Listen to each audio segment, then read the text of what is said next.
Inaasahan po malaki-laki ang mababawas daw sa halaga po ng petroleum products ngayong linggong ito.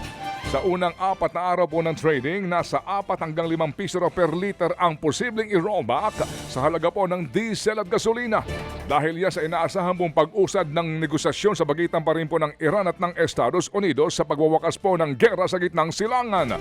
Ngayong araw po i-aanunsyo ng DOE ang aprobadong galaw ng presyuhan sa produktong petrolyo. Sa programang ito, sinabi po ni Oil Industry Management Bureau Director Rino Abad na tiyempo ho ang big time na oil price rollback sa pagtataas po ng fuel discount para po sa mga tsuper at operators ng pampublikong transportasyon.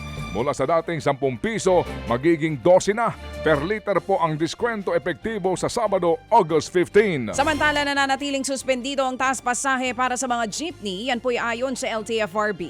Sa programang ito, sinabi ni LTFRB Chairman Vigor Mendoza, nakaapekto po sa desisyon na taas pasahe sa taas pasahe sa mga jeep ang pagpapahinto sa umwento sa sweldo sa Metro Manila. Kinokonsidera din daw nila ng ahensya ang mga nakabinbin pang petisyon para po sa taas pasahe para sa isang bagsakan na lamang na pagpapatupad. Sa kabila naman ito, tiniyak po ni Mendoza na hindi pa rin sarado ang usapin sa taas pasahe.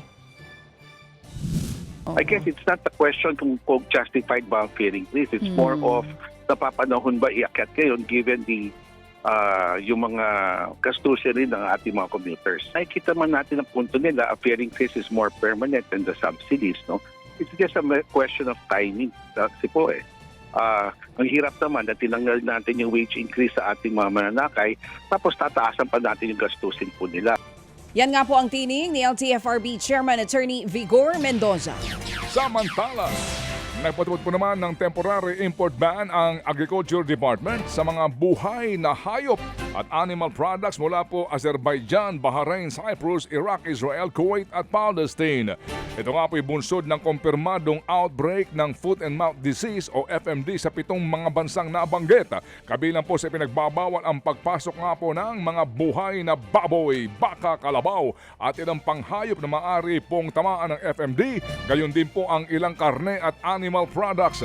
Inaatasan na rin po ang mga veterinary quarantine officers na harangin at kumpiskahin ang mga pinagbabawal na shipment sa mga pangunahing port of entry sa bansa. At ayon po rin po sa DA, layo po ng naturang hakbangin na mabigyang proteksyon ang livestock industry, kabuhayan ng mga magbubukid at food security ng bansa. Samantala, nasa 78 mga customer ng Meralco sa Luzon ang nawalan po ng kuryente sa gitna po yan ng masungit na panahon. Ayon sa Meralco, nagkaroon ng power interruptions dahil sa pagtaas ng baha at pinsala sa ilang infrastruktura.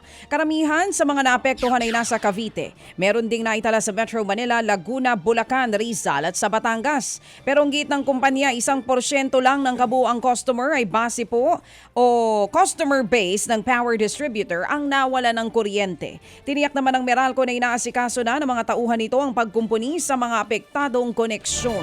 Kumina po naman ang bentahan daw ng gulay sa Benguet nang dahil pa rin po nga sa masamang lagay ng panahon. Ayon po sa La Trinidad Farmers, kakaunti lamang ang pumapanik sa Baguio para nga bumili po ng gulay at ihatid sa Maynila noong po nagdaang mga linggo. Dahil yan sa bahang mga iniwan na matinding pag-uulan sa ilang bahagi po ng Maynila rin. Hindi rin daw ho nakakatulong sa kanila ang sa mga magbubukid na buwaba din po ang naturang presyuhan at bahagyang umangat lamang noong pong araw ng Biyernes. Ang problema po kasi namin, pag nabaha po ang Manila, affected po talaga yung demand. Kasi ang dahilan ng mga buyer, di raw makalabas mga tao dyan. Kaya hindi sila magbo-volume ng purchase or babawasan nila yung purchase nila. Yan po ang tinig ni Agot Balanoy ng La Trinidad Farmers Group.